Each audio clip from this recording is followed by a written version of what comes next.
The smoke from the grill hung thick in the backyard air. My brother Liam raised his glass high, grinning at everyone around the table.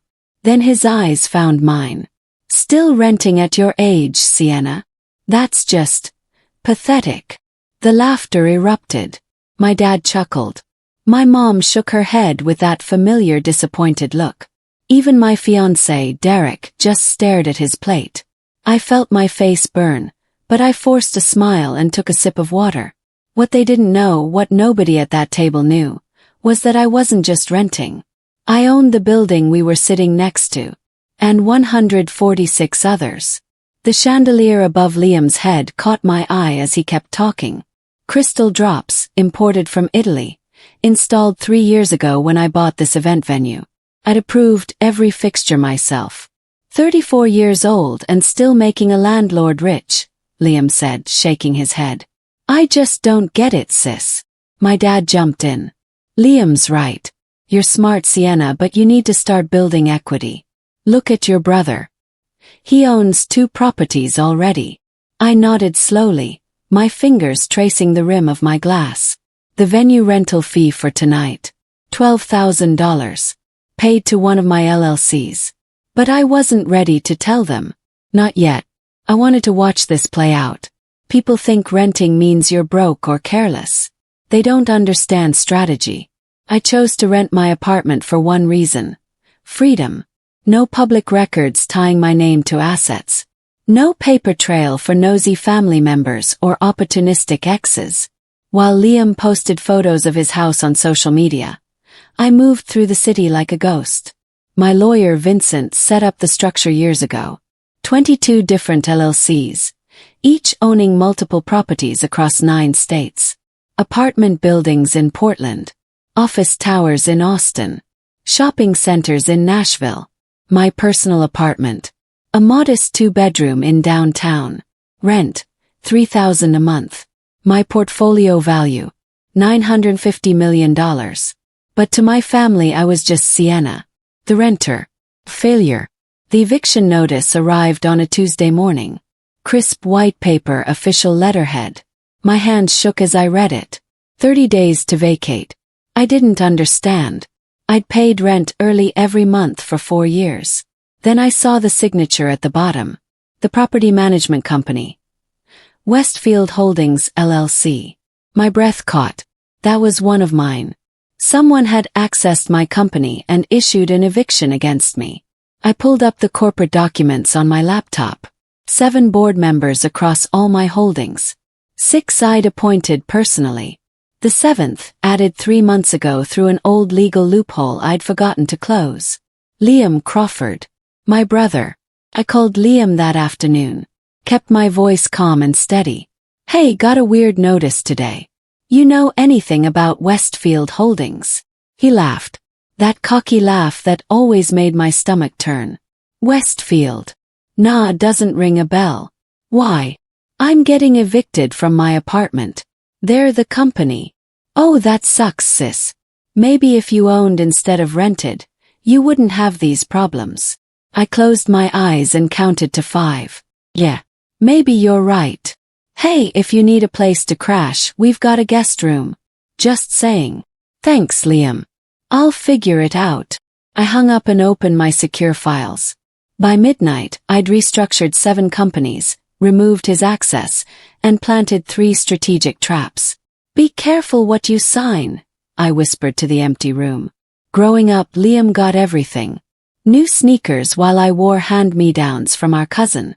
A car for his 16th birthday while I took the bus. Private tutoring while I studied in the library.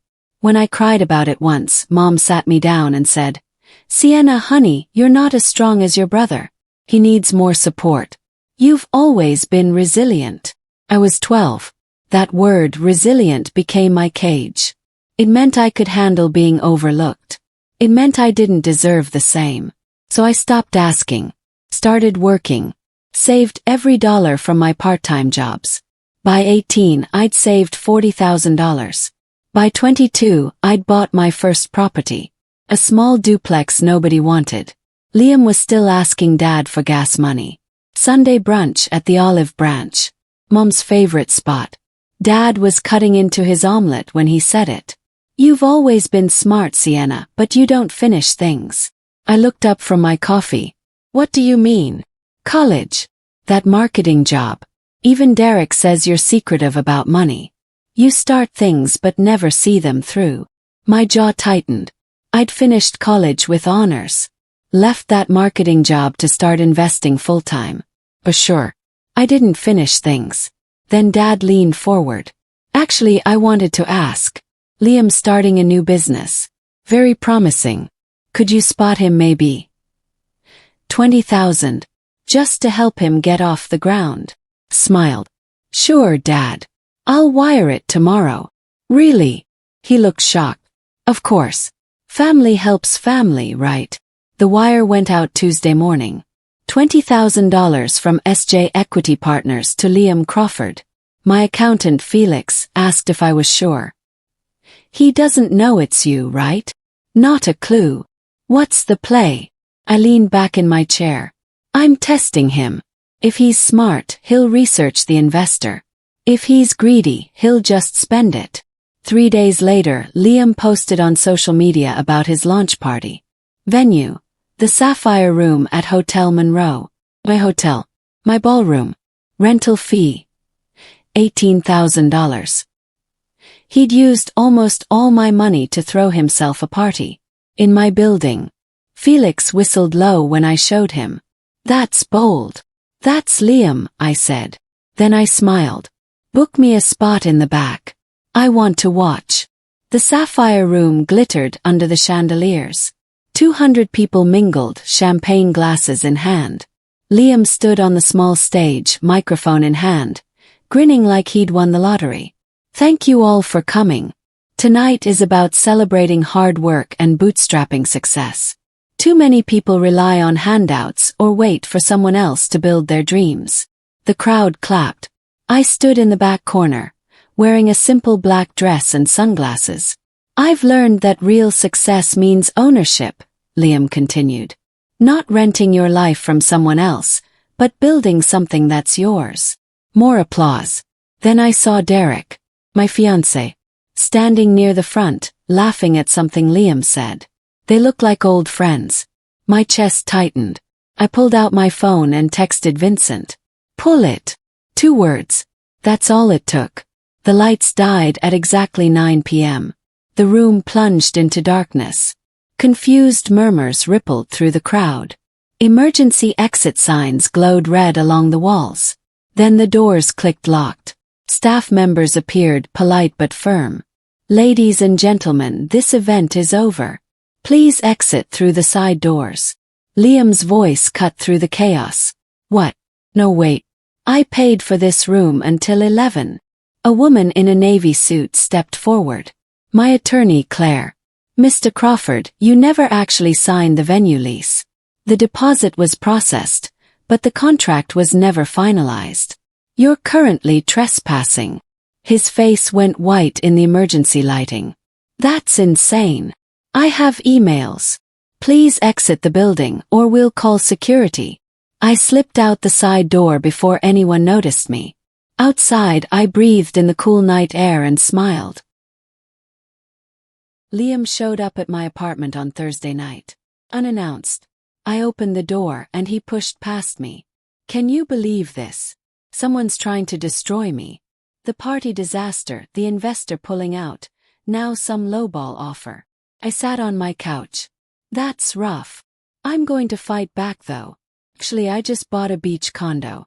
Investment property. Going to flip it and make bank. My heart skipped. Beach condo. Where? Clearwater. Got it for a steal. 200,000. I knew that property. Unit 604. I'd bought the building 6 months ago. He didn't know he'd just become my tenant. That's great, Liam. Really happy for you. He left 20 minutes later, still ranting. The next morning I had the locks changed on Unit 604. New tenant protocol. Standard procedure. The next family dinner was torture. We sat in Mom and Dad's dining room, the same table where I'd eaten 1,000 meals. Liam was holding court again. Sienna, seriously, when are you going to get it together? Maybe you'll marry rich and finally get a house, right? The table laughed. Mom actually giggled. Dad shook his head like I was a child who'd disappointed him. Derek, sitting next to me, just shrugged when I looked at him. Something inside me cracked. I excused myself and walked to the bathroom, locked the door, stared at my reflection. Tears burned behind my eyes, but I wouldn't let them fall. Not here. Not now. I took 3 deep breaths, wiped my face and opened the door. When I walked back to the table, I wasn't the same person who'd left. I ended it with Derek 2 days later. Quiet. Clean. We sat in a coffee shop downtown. I don't think this is working, I said. He looked relieved. You're too secretive, Sienna. You never let me in. I don't even know what you do all day. I'm a real estate investor. You rent an apartment. I know, he sighed. This is exactly what I mean. You're not honest with me. That stung. 'Cause he was right. I hadn't been honest. But not for the reasons he thought. Then he said something that changed everything. Liam asked me about your finances a few months ago. I told him you probably had some savings but nothing major. Was I wrong? My blood went cold. You discussed my finances with my brother? He's family. He was worried about you. I pulled out a folder from my bag and slid it across the table. Sign this. Derek stared at the paper. What is this? A non-disclosure agreement. Sign it, or I'll sue you for discussing my private financial information without consent. His face went pale. You're insane. I'm protected. There's a difference. Sign it. He signed. Hands shaking, but he signed. When he left, I sat there for another hour, deleting every photo of him from my phone. Every text.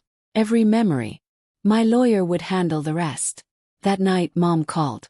Derek told me you broke up with him. Sienna, what is wrong with you? He was a good man. He wasn't, Mom. You're going to end up alone if you keep pushing people away. I almost laughed. Maybe that's better than being surrounded by people who don't see me. She hung up. I wasn't surprised. I drove to my parents' house on Saturday afternoon. They were in the garden when I arrived. We need to talk, I said. Dad looked annoyed. About what? About why you've always chosen Liam over me.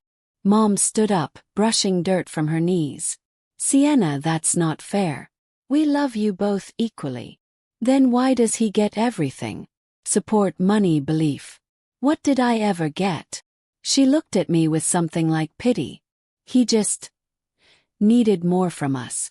You've always been independent. I was 12, Mom. I needed you too. Dad cut in. This is ridiculous. You're being dramatic. I turned and walked back to my car. Before I left, I made one call. By Monday morning, their mortgage had been sold to a new investor. A company called SJ Holdings. I own their house now. They just didn't know it yet. I spent the next 2 weeks consolidating everything. No more blind trust. No more hiding behind layers of corporate structure. I worked with Vincent and Felix to bring it all under one umbrella. Clear ownership. My name on everything. When the final papers were signed, Felix handed me the updated balance sheet. Net worth. $947 million. I stared at the number. Almost $1 billion. Built from nothing. From hand-me-downs and bus rides and being told I wasn't strong enough. I want to rename all the LLCs, I told Vincent. To what? J Holdings. J Properties. J Investments. Every single one. I want my signature on everything. He smiled. Consider it done. 3 days later it was official. My empire finally had my name. The story broke on a small real estate blog called Urban Investor Weekly. Some journalist had noticed the LLC consolidations and started connecting dots. The headline read, "The Billionaire Woman Who Lives in a Rental." The article went viral in hours. Twitter, LinkedIn, Instagram. Everyone was talking about it. Screenshots spread everywhere. People dissecting my strategy, praising the genius of staying hidden. By noon, major news outlets were picking it up. Meet the invisible real estate mogul. How one woman built a fortune in plain sight. My phone exploded with calls. I ignored them all. Except I knew one call would come eventually. 3 p.m. my phone rang. Liam. I let it ring 4 times before answering. Hello. Sienna. His voice cracked. Is this real? Is this you? Smiled. Isn't it pathetic? Then I hung up. Liam's lawyer sent a cease and desist letter the next day, claiming I'd somehow defrauded him, that I'd manipulated his business opportunities. Vincent laughed when he read it. This is desperate. Send one back, I said. Cite everything. The eviction attempt, the lease tampering through Westfield, the defamation at family events, and add fraud for using my loan to throw a party instead of building his business. Vincent's response was 17 pages long. Legal destruction wrapped in professional language. 3 days later, Liam's lawyer called. Not to fight, to ask about a job. Your firm is impressive, he told Vincent. If you're ever hiring, I'd love to be considered. Vincent forwarded me the voicemail. I listened to it twice. Then I saved it to a folder labeled Evidence. You never know when you'll need proof of someone's surrender. Mom called a family meeting. Sunday dinner. Mandatory attendance. I walked into their house knowing exactly what this was. An intervention. They sat me down in the living room. Mom, Dad, Liam. Even Aunt Carol was there. Sienna. Mom began, her voice soft and manipulative. We're worried about you. This whole situation with Liam's business, the news articles, your breakup with Derek. It's not healthy. What's not healthy is lying to your family, Dad added. Liam sat with his arms crossed, looking like a wounded victim. I just want to understand why, he said quietly. I pulled out my phone and connected it to their TV. I want to show you all something. For the next 10 minutes, I played a compilation. Every insult, every dismissal, every time they chose him over me. Recorded from security cameras, from my phone, from anywhere I could document it. When it ended, the room was silent. You can leave my building now, I said. Their faces went white. What building? Ed asked. This one. I bought your mortgage 3 weeks ago. You're tenants now. The collapse happened fast. Liam's startup officially folded when the remaining investors pulled out. His business accounts were frozen due to the fraud investigation Vincent had triggered. His name became poison in the local entrepreneur community. Then the foreclosure notice hit. The beach condo in Clearwater. He'd missed 2 payments. The property owner, SJ Properties, was moving to repossess. I watched it all from a distance. No contact, no interference, just observation. Then one Tuesday morning my assistant buzzed me. There's someone here to see you. He doesn't have an appointment. Who? Liam Crawford. He says he's your brother. I sat back in my leather chair, looking out over the city skyline. Send him in. The door opened. Liam walked into my corner office and stopped. His eyes traveled over the floor-to-ceiling windows, the expensive furniture, the view that stretched for miles. Sienna, he whispered. He stood in the middle of my office, looking smaller than I'd ever seen him. I need help. I didn't respond, just watched him. Everything's falling apart. The business, the condo, even Mom and Dad won't talk to me. They blame me for what happened with you. What do you want from me, Liam? Mercy. Second chance. I was wrong. I was stupid and arrogant and cruel. I see that now. His voice cracked. I thought I had time to figure it out. I didn't know. Didn't know what? That you were this. He gestured around the office. That you were capable of this. I stood and walked to the window. I was always capable. You just never bothered to notice. Please. I'm begging you. He dropped to his knees. Actually knelt on my office floor. I have nothing left. I turned and looked down at him. I have an opening in my company. Entry-level position. Pays $18 an hour. It's yours if you want it. What position? Building maintenance. One of my downtown properties needs someone. He stared at me. You're offering me a janitor job. I'm offering you a chance. Take it or don't. He took it. 3 months passed. Liam showed up every day in his uniform, cleaned floors, emptied trash, fixed minor repairs. I watched from security cameras sometimes. Not to gloat. Just to witness the transformation. He stopped posting on social media. Stopped bragging. Stopped looking for shortcuts. Mom and Dad cut contact with him. Too embarrassed by his fall. Too unwilling to admit their role in creating the monster he'd become. I didn't gloat. I didn't need to.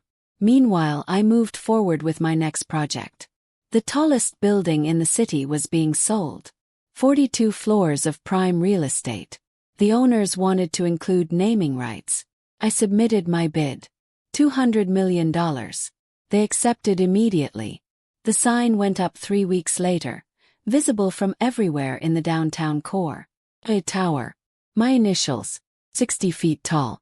Impossible to miss. The gala was planned for months. A celebration of the tower's grand opening. 500 guests. Media from across the country. City officials, business leaders, investors. Everyone who mattered. I wore a midnight blue dress that cost more than my first car. Walked through the marble lobby as photographers took pictures. People kept asking the same question. Who actually owns all of this? I just smile and say, you'll find out soon. The presentation started at 8 p.m. Video screens showed the building's history, its renovation, its future. Then the lights dimmed. A single spotlight hit the stage. I walked out to absolute silence. Good evening, I said, my voice steady and clear.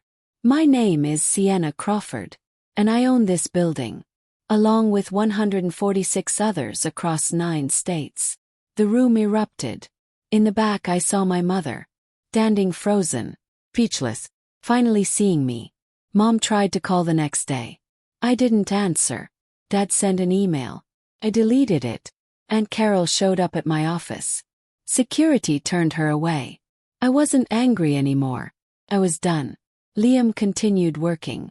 He never asked for special treatment. Never tried to leverage our connection. Just showed up, did his job, went home. One day, about 6 months after the gala, I saw him in the lobby. He was cleaning the marble floors, earbuds in, focused. Tour group passed by. The guide pointed at my portrait hanging near the entrance. This building was purchased and renovated by Sienna Crawford, the guide explained. One of the youngest self-made billionaires in the country. Very inspiring story. She actually used to rent a small apartment not far from here.